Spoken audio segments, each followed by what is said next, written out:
What's up, everyone? Welcome back to another review. And this time we're taking a look at Ash vs. Evil Dead Season 2. Let's waste no time. Let's get right into it. So, Ash vs. Evil Dead Season 2 picks up where the first season left off. Ash and the crew are in Jacksonville enjoying the good life until they are attacked by a bunch of Deadites. And it's revealed that Ruby, who was in possession of the Necronomicon at the end of Season 1, she's starting to lose control of her offspring, and it leads to Ash and Ruby to form an uneasy alliance to try and stop the Deadites from going out of control. While all the while, the lead villain of season 2, Ball, is preparing for his immediate arrival. So what do I think of season 2 as a whole? I think season 2 is a damn good season. I think, to me, this is where the show really started to find its groove.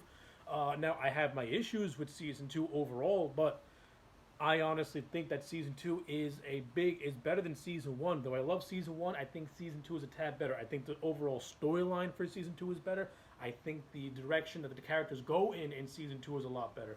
Though when you get to the latter half of season 2, that's where my issues really start to take form. So let me get the positives out of the way first. So the directions that season 2 takes the characters in is really, really interesting. Now in season 1, Ruby was more or less this anti-hero type of villain, type of character. In season 2, she becomes a reluctant, she forms an reluctant alliance with Ash and with Kelly and Pablo. And this is where, to me, Ruby as a character really starts to come as her own. And this is where I thought the show was pretty much grooming Ruby to kind of take the mantle of Ash as the leader. Because I said before, I always thought of Ruby as being just like Ash, but only she's a little bit more, a more badass version of Ash, and a more smarter version of Ash. And I thought that season 2 would have been pretty much Ash and Ruby kind of switching places, meaning Ruby taking over as the new Deadite killer, while Ash as a character, reaches his, gets retired by Bruce Campbell with the occasional, one-off appearance here and there. Now, that's where I thought the direction of this season was going in, because we see Ruby, she kind of acts more like the leader than Ash does, and we get to see her interact with Kelly, and they start to form a really good, mentor-student type of relationship, which I think is one of the best moments between those two. Not to mention, I think the actress who played Kelly, in this season, her acting greatly improved, and she feels more comfortable in the role in season 2, and I just liked the performance overall. I thought she was great. Pablo, once again, I think Pablo was one of my favorite characters in this show. I love the chemistry with him and Ash. They're just really, really funny together. And Bruce Campbell's just comedic timing and comedic sensibilities in this season is fantastic. Not only with Pablo, but with the character of Chet, played by Ted Raimi. Being that Bruce Campbell and Ted Raimi are friends in real life, you can see that bonding chemistry on screen, because their scenes are really, really funny, and they're so natural with one another. And I love that stuff. It's great stuff. I like the whole idea of Ash going back to his old hometown of Elk Grove, Michigan, where he is pretty much a pariah, because to the town of Elk Grove, Ash went into a cabin, killed his friends and his sister. So now he's pretty much been blackballed by his own town. They're calling him Ashy Slashy. He has a very strained relationship with his father, Brock, played awesomely by Lee Majors. Lee Majors as Brock Williams is absolutely funny. He is an older version of Ash, but he's more of a hard-ass, wise-ass, and he's not dumb like Ash is. And I thought Lee Majors and Bruce Campbell, they have untapped chemistry with one another, and I'm actually really upset that they killed off Brock Williams as early as they did in season 2, because I would have waited until Ball got released from the Necronomicon before I killed off Brock Williams. I didn't like how they killed him off with, they killed him off like 3 episodes in. To me, they didn't even maximize what they could have got out of the Ash and Brock relationship, because they had a lot of good things going for it. And the scene where they actually start to do their reconciliation, it was a great scene, and it's actually a good piece of acting between Bruce Campbell and Lee Majors. It's actually a really cool, funny scene. I like the dark humor at the end with Brock getting hit by a car and dying. But like I said, I would have kept them around just a little longer. I would have done that 2 episodes later. Do the whole thing, but just do it 2 episodes later. Of course, Brock teases at this secret, but we don't find out what happens. We do find out in season 3, and when I talk about season 3, I will of course reveal what that secret was.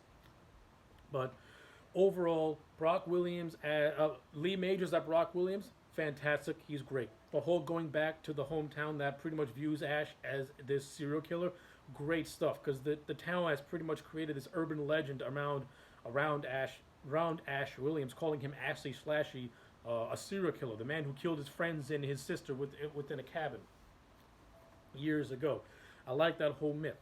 I also like the character of Ball, played by Joel Tobick.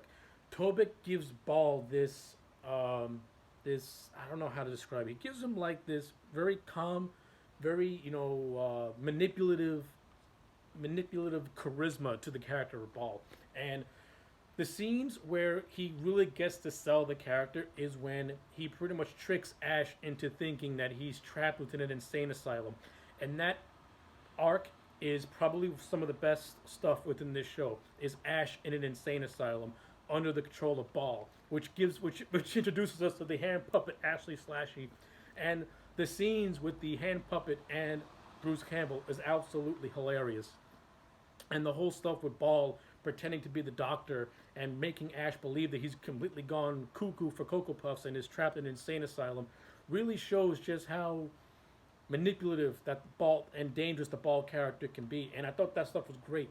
And I also like the stuff with Ash pretty much falling for it and then finding out that he just did it just to manipulate Ball in a way, which leads to Pablo doing an incantation. Now, throughout this season, Pablo's been going through a lot of changes because at the end of the first season, the Necronomicon had grafted itself onto Pablo, and this season is pretty much revealing that Pablo himself is turning into the book. Like the spirit of the book is affecting Pablo. And when we get to the end of the arc in the asylum, when we think Ball is dead, Pablo ends up dying. And at first the show teases. Now the show pretty much was teasing the fact that Pablo was dead, and I was not liking that because I like the Pablo character and I like the stuff that between him and Ash, and the show almost got me that Pablo was going to die until they brought up the whole time travel thing. And that's something that I'm not really too keen on. I think it's kind of a cop-out way to go. So the whole thing of going back in time is to prevent young Ash from finding the Necronomicon, therefore rewriting events and resurrecting Pablo. Now, at first, that's what they do. They go to the cabin. We see the Nobis. This is the first time we actually get to see Professor Nobi on screen. And we see Henrietta, who makes a return. She's chained up. And, of course, the demon Henrietta returns. So that was a nice little... call back to Evil Dead 2. And going back to the cabin again, the Evil Dead franchise just has to move away from this cabin. It's like almost every single movie is in the cabin. The only time they weren't in the cabin was with Army of Darkness. Evil Dead's 1 and 2, I get it, in the cabin, because Evil Dead 2 picks up exactly where Evil Dead 1 lays off. So I understand you going back to the cabin. Army of Darkness, it felt more fresh and new because Ash went to the Middle Ages. He was out of the comfort zone. But the Evil Dead reboot, they're in the cabin. The last few episodes of Evil Dead's 1 and 2, you're back in the cabin. The majority of this series is in the damn cabin. I want to get out of the cabin already.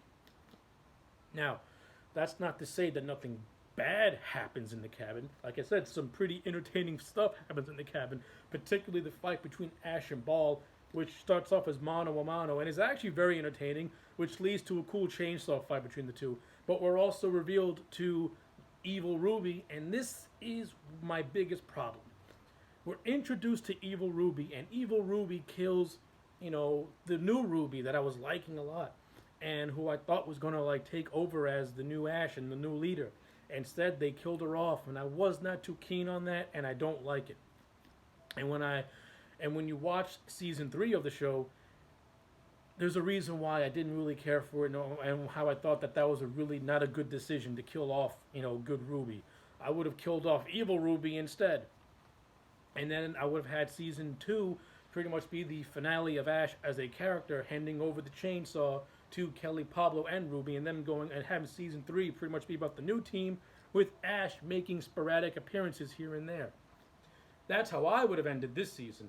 But instead, this season ends with Ash. They go back to the cabin. They have the fight with Ball. They beat Ball. Pablo gets resurrected. Ash and the crew go back to the future, where Ash is now a hero. And if we find out that Dark Ruby has followed them to the future, and what can happen now? So yeah, those are just my overall thoughts on Ash vs. Evil Dead Season 2. Overall, I really enjoyed this season. I like it a lot, and I'm going to give it a solid 8 out of 10. In a lot of ways, it improves over the first season, but it has things that I didn't really like, and I think this show missed out on a lot of good potential. But yeah, overall, Ash vs. Evil Dead Season 2 is great stuff. If you have not seen this, you got to go out and watch it, because Season 2 is fantastic. Of course, watch Season 1, then watch Season 2. But yeah, those are my thoughts. Let me know yours in the comment section down below. Like the video and subscribe, and I'll check you back next time for more.